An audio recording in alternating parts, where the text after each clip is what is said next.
চায়, যারা মানবতা শেখায় তারা মুসলমানদের জন্য নীরব থাকে কেন? যারা অধিকার শেখায় তারা মুসলমানদের অধিকার ভুলে যায় কেন? যারা শান্তির কথা বলে তারা মুসলমানের রক্ত থেকে চুপ থাকে কেন? এর উত্তর একটাই, মানবতা আছে কিন্তু মুসলমানদের জন্য নেই। আজকের মানবতা হলো বাছাই করা মানবতা। একজন মুসলমান যদি নিহত হয়, দুনিয়া বলে পরিস্থিতি জটিল। একজন মুসলমান যদি অত্যাচারিত হয়, দুনিয়া বলে আমরা তদন্ত করছি। হাইরে মানবতা, তোর বিচার কি ধর্ম রাখে? তুই কি সিদ্ধান্ত নিস কার মৃত্যু মূল্যবান আর কার মৃত্যু সংবাদযোগ্য না? আজকে মিডিয়ারাই ঠিক করে দেয় কার চোখের পানি মূল্যবান আর কার চোখের পানি মূল্যহীন।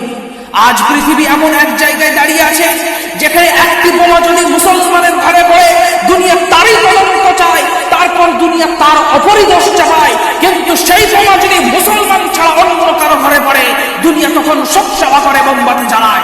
ইউক্রেনে